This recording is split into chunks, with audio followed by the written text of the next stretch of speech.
am contentement bu baax a baax si rencontre bi nii ñu def ndax permettre nañu étudiants yi ñu xamante suñu biir donte xamante woon nañu mais ñuy gisante comme ça lien yi ñu amoon dina gën a renforcer wu. dinañ def ay déroulement si ay conseils pédagogiques yi loo xamante ni c'est important à savoir loo xamante ni amuñu woon occasion di ko def par rapport ak enseignement numérique bi quoi. waaw li waraloon sama ñëw fii rencontre nationale P9 gën a xamante étudiants yi waaw ñu gën a échanger gën a miinante en même temps tamit ku su nekk amal njëriñ sa morom daal. am na ñoo xam ne dañuy waxtaan ay 2 ans 3 ans du ñu am occasion gisante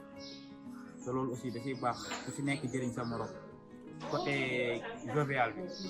parce que yàlla ñëpp déggoo nañ seen biir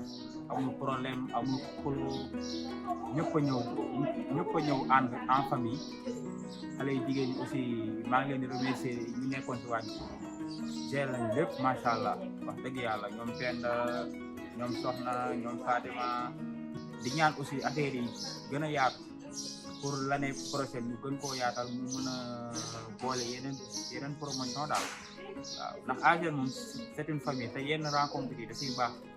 sur le côté pédagogique que sur le côté ludique. man rencontre bi ça m'a permis ma gën a mën a xam ce qui m'attend en 3e année les projets yi et tout dernière année bi aussi ça m'a permis ma xam ne ni instant yii daa war a commencer gën a defar et je crois que ces rencontres là c'est très important surtout ñun PBC defagul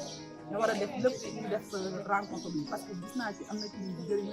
en plus c'est un moment de partage en plus am na camarades yoo xamante on les musuñu leen gis rencontre bi dina tax ñu gisante on partage des connaissances c'est très bénéfique. remercier encore une fois ñi nga xamante ne ñoom ñoo teewee bis bi nii ak ñi si jàpp ba mu réussir comme ça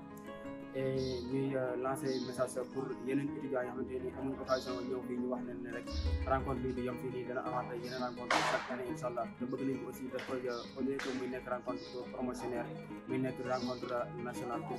promo yëpp quoi tous les promos confondus de la